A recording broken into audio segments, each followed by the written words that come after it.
Our show sponsor is Aspire Drinks. If you go to aspiredrinks.com, using the code Dween, you can save 15% on all of your orders. I just bought a 27-pack variety edition because there's so many different good flavors. It's green tea power energy drinks, less caffeine, more benefits, the refreshingly unextreme energy. Go and get some today using code Dween, and let's get back to the video. Welcome in, Dween Nation. This is your host, Justin Pies, alongside Genoa Agudelo, and Week 8 is here, and Rapid Fire Picks edition is back once again every single week. Last week, we were actually pretty on fire, which is kind of a testament to our segment, and we're really excited to dive into this week. I know this week we should have faster times because there are 3 less games on the week. We have, I just had it on the Lions, the Raiders, the Rams, the Cardinals, the Seahawks, and the Jaguars all on bye this week.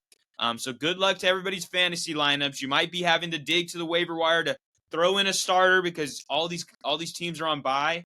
And if you have questions, that's what we're here for. So as much as we are here to help predict games, we are also here to help give fantasy advice. So check us on that. Go to the TikTok, see our videos there. But anyways, let's focus on our game predictions here for Week 8 before we dive into it. How you doing, Genoa? Yo, Dween Nation. Justin, I'm excited for this week. There's some matchups that I'm excited. I like this Thursday night matchup. What comes to mind is like the battle of the pretty stadiums, right? You got Los Angeles Chargers that play at SoFi. You got the Minnesota Vikings that play at US Bank Stadium. They're one of the newer stadiums in this league. Beautiful. I've gotten the opportunity to be at SoFi. It's beautiful. Hopefully one day I can go to Minnesota and go to their stadium. I think the matchup, it could be a shootout there. And then looking down the slate there, Justin, before we do our picks, we got a Joe Flacco revenge game potentially. He was a member of the Jets just a few years ago. And then you get a Dallas and Denver. But then Sunday Night Football, which we'll get into a little bit later, is a rematch for a lot of different reasons outside of Aaron Rodgers. It does have something to do with Aaron Rodgers, somewhat a Super Bowl rematch that's been kind of years and years in the making. And so we're excited for this. And then, obviously we have 6 teams on bye, so we will go a little bit faster. But other than that, Justin, I am absolutely ready to get you started here to see if, Justin, if we can get our fastest time of the year with 6 teams on bye.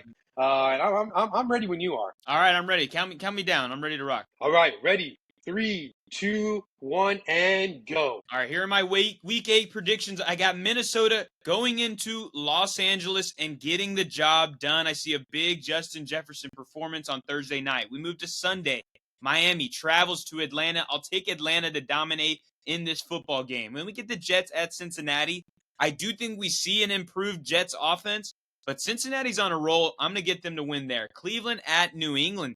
Give me New England pretty handily. I like Drake May. I like the defense for New England. Then we get the Giants at Philadelphia. The Giants embarrassed Philadelphia just a couple of weeks ago. Philly gets their revenge and wins at home.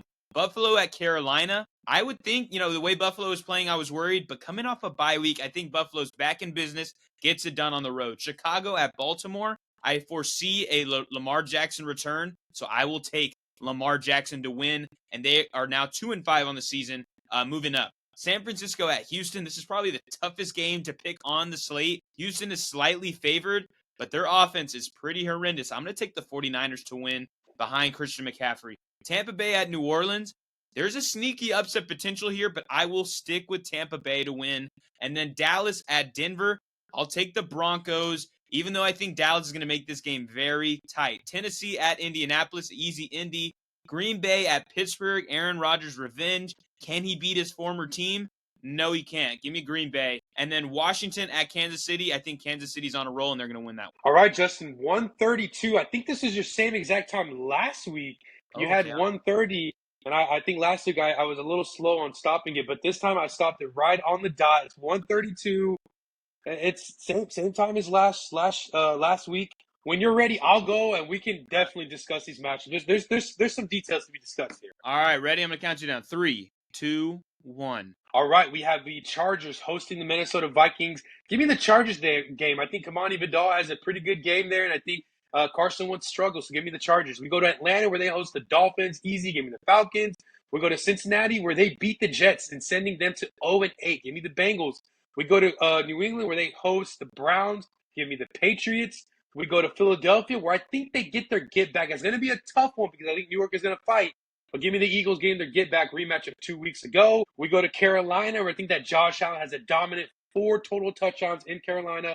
Give me the Bills. We go to Baltimore, where yes, Lamar Jackson back on track. They need a victory. They haven't won in over a month. Give me the Ravens. We go to Houston, where they host the 49ers. I think Matt Jones and McCaffrey, they're just all hot right now. Give me a George Kittle big-time game there in Houston. Give me the 49ers. We go to New Orleans, where they host Tampa Bay. Give me Baker Mayfield throwing a bunch of touchdowns to a bunch of randos in New Orleans. Give me the Buccaneers. We go to Denver, where they host the Cowboys. Give me the Broncos dominating. We go to Indianapolis, where they dominate the Titans.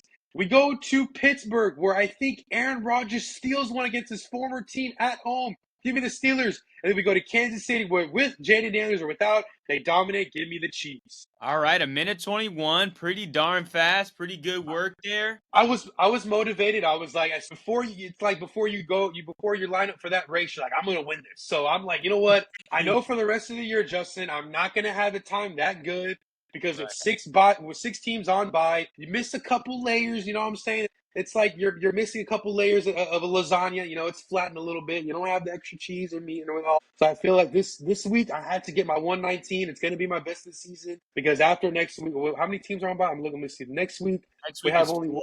4. So see, and then it's Cleveland and New York Jets, and so those are 2 teams that you're not going to really provide too much in depth for.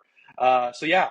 Yeah, I Anyways, was I was looking at it. This is the worst, or I guess most highest week where teams are on bye. There's none over 4 rest of season. There are a couple weeks where there's 4 teams on bye, but this is by far the highest number with 6 teams. But let's dive into. I want to dive first. The first 2 games I want to discuss are the two. I think it was the only 2 games we differed on because we are actually pretty aligned this week. But let's start on Thursday Night Football. You picked the Chargers. I picked the Vikings. Both coming off of tough losses this past week, both of which were at home, if I'm not wrong. yeah. So that honestly was a surprise.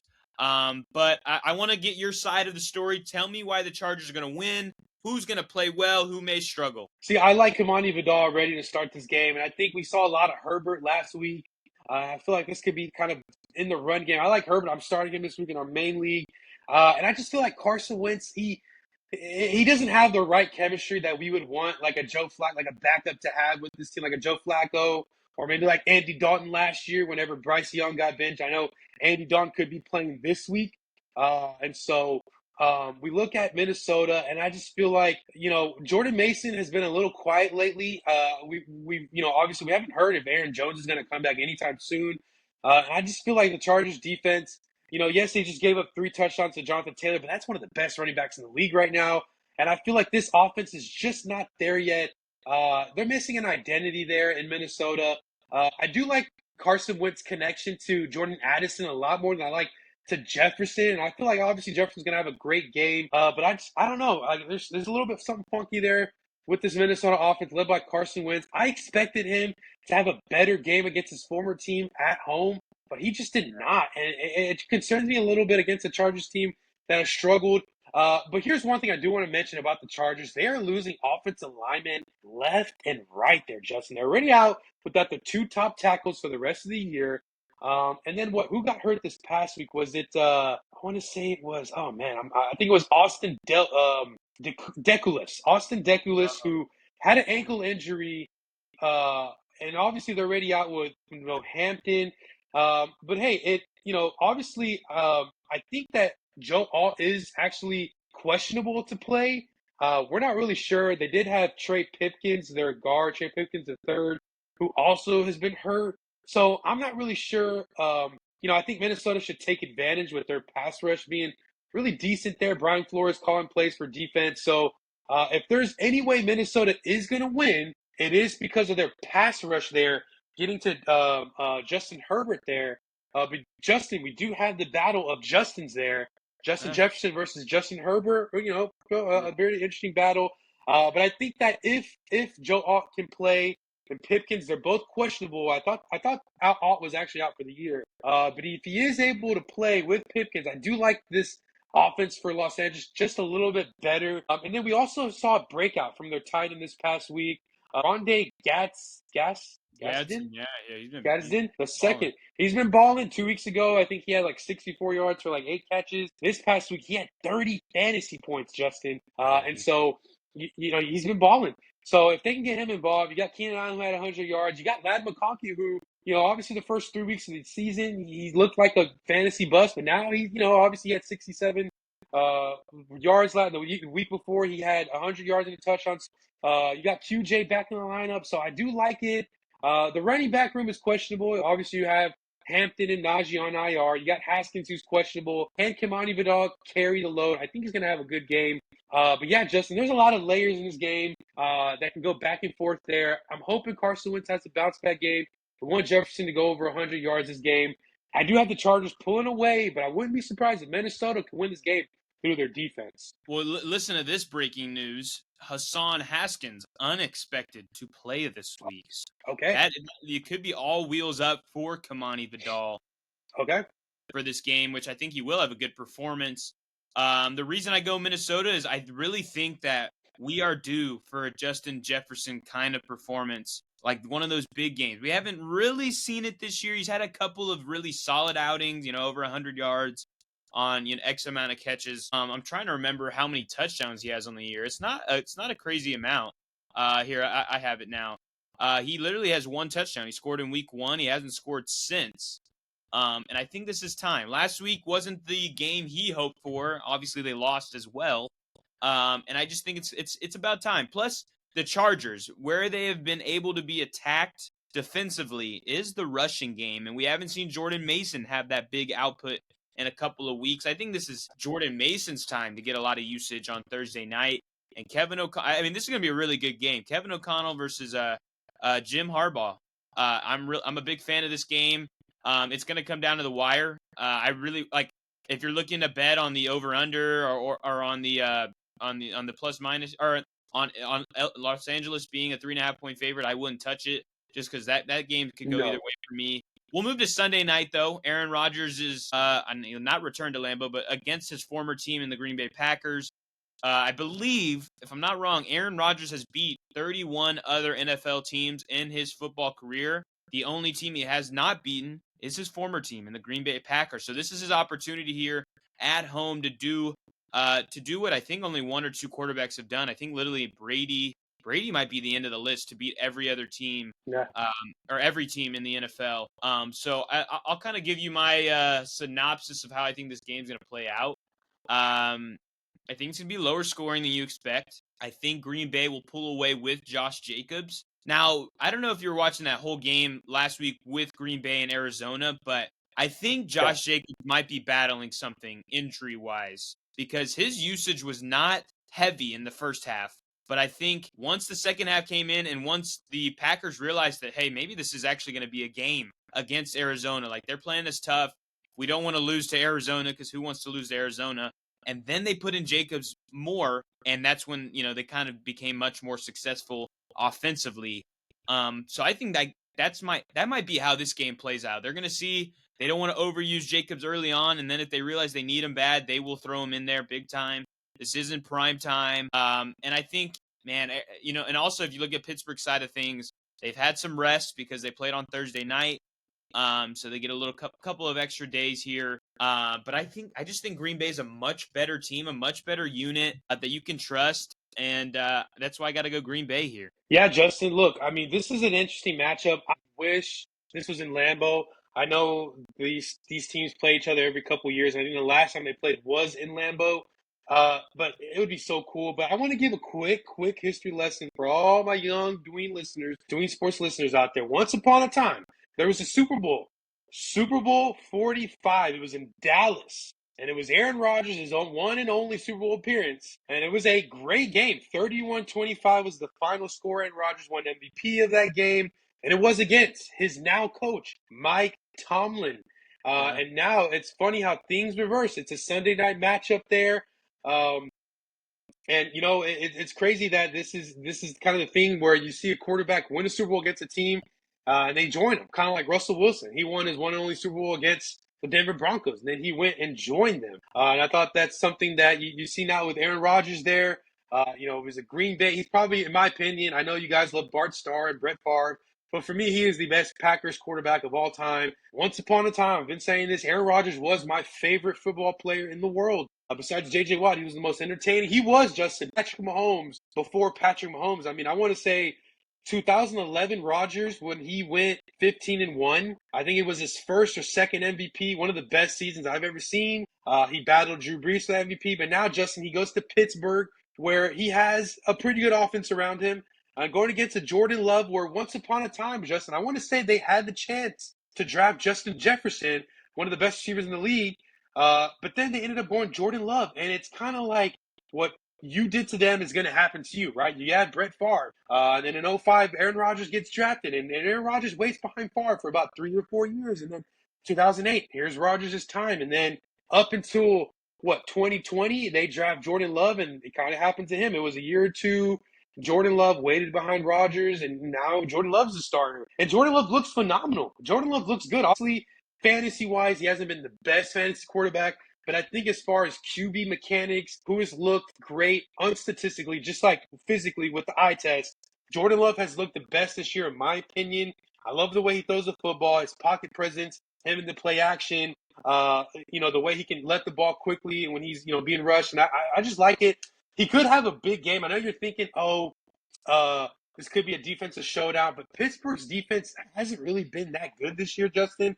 I think they've had two okay games. One of them was against Cleveland a few weeks ago. But you saw what Joe Flacco was able to do against them. And Jamar Chase, he had 18 targets against this defense last week. I know Jamar Chase is the best, receiver in the league, but I just feel like with Jordan Love in this offense, you can ultra target a Romeo Dobbs or whoever it may be. Maybe a Matt Golden has a good game. I think that this defense in Pittsburgh is beatable. No matter if they're home or on the road. We saw, I think it was week 2, Seattle went into Pittsburgh and absolutely just rocked them. And Sam Darnold had a pretty good game. And I feel like if you can, target Matt Golden or Romeo Dobbs, I think Jordan Love could have a good game on Sunday Night Football. This is very interesting. I'm excited for this matchup there. I think that Aaron Rodgers could have a great game. I'm kind of thinking maybe Pat Freiermuth kind of keeps his streak going, kind of maybe could score a touchdown. Doesn't have a big game fantasy-wise. Maybe like 3 catches, but he does get in the end zone. Yeah, I actually was super impressed with Freiermuth last week. I mean, those tight ends, that's the only thing fantasy-wise about those tight ends is just how often each of them are used, which is unfun. Yeah. But Freiermuth is the best of them. I know Jonnu's there, and Arthur Smith and Jonnu Smith is a weird friendship over there. Because Arthur Smith loves him. Gosh, Aaron Rodgers, man. Because last week, honestly, if you were watching a game against Cincinnati, they scored early. The first drive, I believe they scored. Yeah, they definitely did. It was to Jonnu. And then they went on a dry spell for a while. And those inconsistencies have me worried. And the fact that when the Steelers play football, their running attack is better than their passing attack. And we saw that with Warren last week. He was a beast. You have to start him, even though I don't love the matchup for Warren against Green Bay. They've been really good against the run. But you probably still have to start him. We haven't talked about Dallas and Denver. I think we need to talk about Dallas and Denver. Because they are that game's going to be bananas. And I love the Dallas. I feel like any game involving the Dallas Cowboys is a game you probably start everybody involved. You're starting every offensive Dallas Cowboy that is relevant. So was that 5 guys? Dak, Javonte, CD, Ferguson, and Pickett. You're starting them every week, to me, unless injuries plague it or until otherwise noticed. And then Denver, you got to start everybody as well. Cortland Sutton, Dobbins, Bo Nix. I think Evan Ingram is like an extremely good sleeper this week. I didn't include him as my tight end starter because I already had a Denver Bronco in the starting lineup, and I know you did too. So for me, that's why I didn't bring up Evan Ingram. But his usage has only gone up the last month. He started with the injury. Last week was literally his highest snap percentage of the season. It's gone up literally over the last 3 weeks incrementally. And so I think that game is just going to be super fun. I'll throw in one more game and then I'll let you talk about both of them. But Chicago and Baltimore, I think, is going to be another one of them that you're starting just about everybody. Caleb Williams, Rome Odunze, DeAndre Swift, maybe not DJ Moore. Maybe not DJ Moore there. And then Baltimore side, Lamar, Derrick Henry. I think Zay Flowers is in for a bounce back. But those three, and then those three, yeah, 3-3 on each side is what I would roll. What do you think about both games? Well, let me go right into the Chicago team because I want to talk about a little bit of an elephant in the room right now for the Chicago offense, and that is Kyle Monungai. Yeah, I think he got into the end zone last week. I want to Yeah, he say did. Yeah. he did with DeAndre Swift having a big game. That's why Caleb Williams he only had 4 or 5 fantasy points. He didn't really do anything too crazy against the Saints. But this is a guy that's going to be involved now. We thought maybe Roshan Johnson, if there was any second string running back that was going to get touches in the Chicago Bears offense, it was going to be my guy at UT, former Longhorn Roshan Johnson. But then we get Luther Burden, who's been kind of targeted here and there. I kind of forget what he was a first round pick, right, Justin? He's second rounder. Second round. Okay. Second round. My bad. He was at the beginning of the second round, I want to say. Yes, very Um, early. very early. And then we get, Cole Kmet, who's currently questionable. We'll see if he plays. We'll kind of see if they can kind of target Colston Loveland. But this is a matchup, Justin, where the Bears can get back on track offensively. Obviously, they've been winning games, but I'm talking about a big fantasy, spark there for the Chicago Bears. And then across side there to Baltimore. What a Baltimore Ravens team we're going to get. I mean, are we going to get a team that feeds Derrick Henry, right? Gets Lamar Jackson his deep shots to Zay Flowers and Bateman. And maybe, Hopkins had a first, what was it, 2 or 3 weeks of the season? And then obviously he's a dinosaur, but he's a guy that you kind of need to look forward to, targeted. Zay Flowers has been a disappointment. I know 2 weeks ago he had 2 fumbles and back-to-back drives. So can he get back on track, right? And this Chicago's Bear defense, they're not bad, Justin. They're like middle of the pack, kind of breaking into top 10 as far as a top 10 defense fantasy wise. And it's very interesting. Can they pass rush and get to Lamar Jackson? This offense is beatable now. They're 1-5, and it's crazy to see that. I mean, like they had this home game against Detroit on Monday night. I want to say it was week 3 or 4, and they did good offensively, but defensively they just weren't the typical Ravens team. So what Ravens team we're gonna get? Now, Justin, I've been watching a lot of Baltimore Ravens fans give their opinions, and even with John Harbaugh ready winning them a Super Bowl, getting into the playoffs, they're actually ready to part ways. Obviously, their Super Bowl victory was about 12 seasons ago with Joe Flacco, who's crazy still in the league.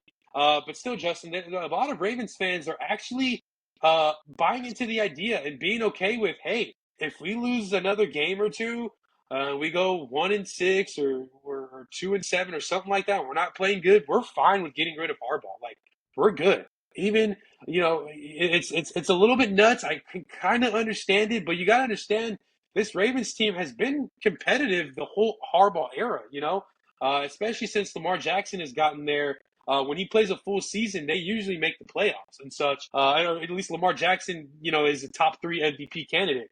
But Justin, it's very interesting to see now. Like this is a team that I picked to win the Super Bowl. I was saying that they were going to go 14-3 and Lamar was going to win MVP and all. I couldn't be more wrong, Justin. And you know what? I think millions and millions of people listening to our podcast right now, I'm pretty sure that they're kind of agreeing with me. Like preseason favorites, it had to be Baltimore. I mean, on paper, their defense looked good. On paper, their offense looked good. I mean, you don't take a step back. Their offense just looks better. Another year of Lamar Jackson and Harbaugh. And you look at that division, you're like, Burrow, obviously he's hurt now with Flacco, and then you see Rodgers, he's old there, and then you don't have any expectations for the Cleveland Browns with Joe Flacco to start the year, and then you got Dylan Gabriel and like Kenny Pickett, who was just on the team. I'm talking about preseason wise, So, I think that it's the biggest surprise. It's like Indianapolis is like the biggest surprise positively, and then Baltimore is the biggest surprise negatively. You know what I'm saying, Justin? And so Yeah. I feel like that you got those are two teams that we looked at opposite. We were like, oh snap, this Indianapolis team is going to probably pick top 10 because they're not going to go forward with Richardson. They have Daniel Jones, and then we're looking at Baltimore. We're like, oh, this team's going to win the Super Bowl. They have Lamar Jackson, who could have won MVP last year if it wasn't that last 5-game stretch by Josh Allen. And so it's very interesting, Justin, how the NFL works now. And you know what? One last thing I want to say before I give it back to you. Cooper Rush, he did pretty good in 2022, right? Dak Prescott gets hurt, and Cooper Rush had a pretty good day. He went like 5-0. He had one loss. I want to say it was at Philadelphia. So I kind of thought that was going to be a thing this year, right? Okay, you got the Texans who can struggle. Cooper Rush can do good. No, they hang 44 on them. And then the following week, okay, well maybe Cooper Rush just had a bad game. Rams defense is beatable, right? They have Derrick Henry there. Maybe they can make it work. Oh, they only score 3 points there offensively, and so it's like it's Baltimore. I mean, you scratch your head a little bit because it's like, okay, you get another home game, Justin. This is the third straight home game in 4 weeks. It's like Yeah. it's concerning if they lose this game, Justin, against a young Chicago Bears team there. And then one last thing before I'll talk about this Dallas matchup real quick. Dak Prescott 0-2. He has struggled against two different Broncos teams. I think once was coached by Vance Joseph, and maybe the other one was by Gary Kubiak. I want to say they were the reigning champions the first matchup. And the second matchup, it could have been Vance Joseph as head coach for Denver or Vic Fangio there. But still, it was a Teddy Bridgewater team one matchup. It was a Trevor Siemian-led team the other matchup. And Dak Prescott struggled. One matchup was home, one matchup was on the road, and they had prime Zeke in one of those years. Still struggled. And then that second year, you had a really good Cowboys offense with Amari Cooper. I think CeeDee Lamb did miss that game. It might have been his rookie year. But you still had Michael Gallup, who was playing at the top of his powers at that point in time. And they still struggled against two different Broncos teams that did not make the playoffs. Now, Justin, you get a Broncos team who, Justin, if it wasn't for Indianapolis, are we thinking Denver gets the first seed? They have a good defense. Bo Nix is playing out of his mind right now, Justin. 33 points. I mean, no one's really talking about it. I know it's the Giants, but still, 33 points in a quarter is bizarre, Justin. You don't have that many possessions in an average NFL quarter to score 33. Even if you get a punt return or a pick, I mean, it's bananas, Justin. So a lot to say there. I have Denver winning, and I do have Baltimore winning. I have Baltimore winning that matchup against Chicago just for the sake that they're 1-5 and they had a bye week. If they were, 4-2 coming off a bye week or whatever it may be, maybe I'd have Chicago stealing one. But for the sake of them and Harbaugh's job security, I'm going Chicago, and then I'm going Denver at home against Dallas. Oh, you're going. Wait, did you say Baltimore or did you say Chicago? Oh, I'm sorry. I'm going Baltimore over Chicago, Denver over Dallas. Sorry about that. Sorry, I got tongue twisted there. We're aligned there. I think those are valid. Last thing, and then we'll close the episode as we do each of these weeks. Genoa. I'll start, and then I'll let you do it. Last week, I pat myself on the back, a self pat on the back, because last week my locks and upsets were on point. I had Cincinnati as an upset pick. They got the job done. I had Kansas City and Detroit as locks, and I said that they would cover, and they did both of those things. Same with New England. So I'm feeling like on cloud nine right now, and now I want to pick. What we're gonna do is pick one upset of the week and one lock of the week. To me this week, there's actually. What's up? I want to say before you give me your lock, I think we might have the same lock. Go ahead and say your lock. I'm sorry. Go ahead. I didn't mean to. We're gonna have the same. We're gonna have the same lock because I'm looking at this one team and I'm not gonna give it away, but they're just disappointing. They're just ultra disappointing. So I think we have the same lock. I mean, honestly, I'm looking at it more. There's like a ton of locks this week and not a lot of upsets, in my opinion. I'll start with Kansas City on Monday night. That's a lock. I think they're going to knock down, with or without Jaden Daniels. Mahomes is an MVP favorite. Who? Mahomes is an MVP favorite along with Daniel Jones. Him and Daniel Jones. I never would have uttered that in my life or thought I would have. But that is the truth. Mahomes is playing back to what we, saw from him a couple of years ago, where he was just honestly. I think I know this is kind of like going on a tangent that's not related to what we're talking about, but Mahomes and the Chiefs, I think a reason why people stopped liking them, one was like the refs, but one, they just became a boring NFL team. Yeah. Now they're back to being like really fun. Like I'm back onto the excitement train here. But anyways, I have Kansas City as a lock this week. No, Justin, I want to agree with you there. And that was the issue last year with them.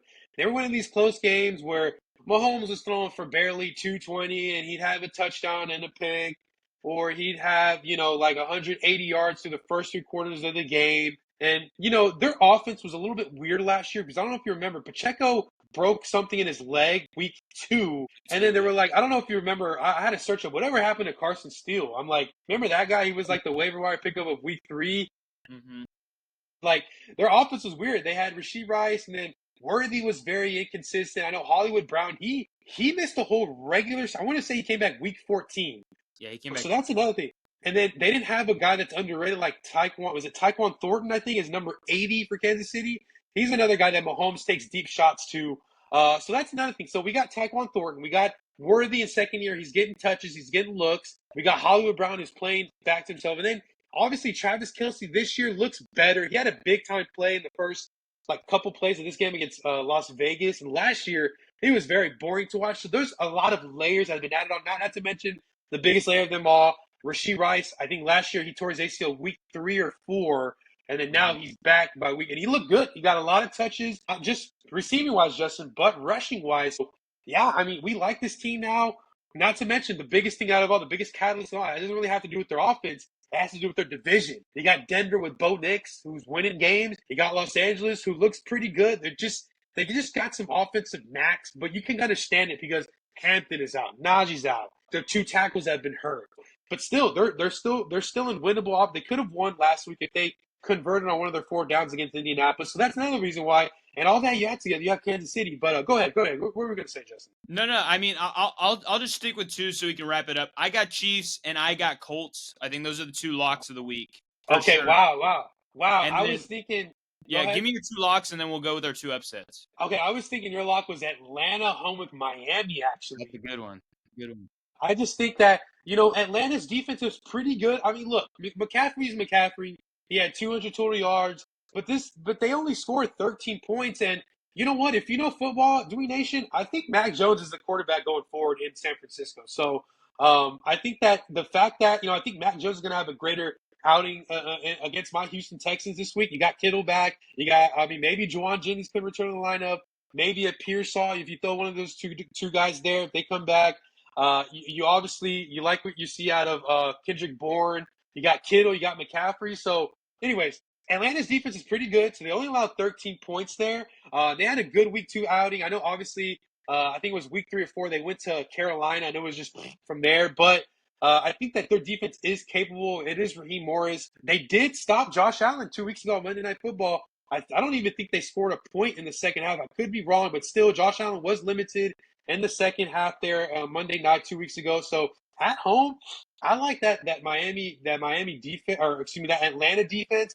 And then one last thing we talked about, Miami, they're just a dumpster fire. My locks of the week, or my upset. Let me think. Give me your upset. Well, look, New York has already upset Philadelphia, so are we really saying New York again? I know they're favored by almost 8 points there. Let me see. Lock of the week. Oh man, I guess you got to go Indianapolis. I'm gonna go with Atlanta, and then upset. Carolina could upset Buffalo. And hear me out here. And hear me out here. It's looking like Bryce Young. I think they already ruled him out, but he is looking doubtful here. So Andy Dalton, he's a guy that's not gonna win you. Not gonna be like a Joe Flacco. He's a guy that's gonna start off hot, kind of like a Ryan Fitzpatrick there, Justin. Ryan Fitzpatrick was known for winning you 3, 4, 5 games, be the first 7 starts, but then he gets hurt, and then he doesn't really make you the playoff. He struggles. He's like, and then he gets benched, and then it's whatever. Kind of like a Tyrod Taylor. Andy Dalton at home, he can open this offense, get maybe a big Ted McMillan game, maybe big Xavier Legette game. Maybe we see Chuba Hubbard get back to maybe taking over this backfield. Chuba Hubbard did break out in this backfield this time last year when Bryce Young got benched, and it was Andy Dalton leading this Carolina offense. So that could be an upset there. I wouldn't say Cleveland. I wouldn't say the Jets there because I'm still a Justin Fields believer, guys out there in Dween Nation. I love my Justins. We have a Justin here on the podcast. Well, I'm starting a Justin Herbert. One of my leagues, I drafted Justin Jefferson. I'm still a believer in Fields. So I think somehow, some way, maybe next year he'll be good. Maybe not this year. I still believe in him. But I think that Tyrod Taylor is going to struggle if he is a starter in Cincinnati. I do like Brees Hall that we mentioned there. So I do like Carolina as an upset. What about New Orleans? Do they have a chance? You know what?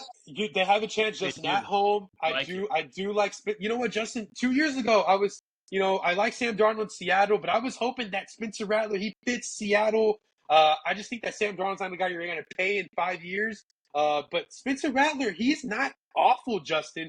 Like, let me give you an example. The Arizona Cardinals, the year before they drafted Kyler Murray, they had Josh Rosen and they had another quarterback that was just god awful, and they just were just dead. They were just boring to watch. And so we kind of thought that was going to be the Saints this year with Spencer Rattler, but he's not bad.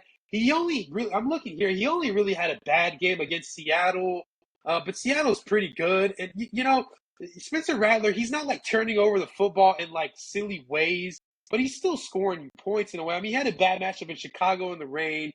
He did, he did pretty good on the road a few weeks ago. But yeah, anyways, Justin, I do like this New Orleans team to upset. Yeah, no, I love it. I think New Orleans, Carolina, they do sound really crazy, but it's possible.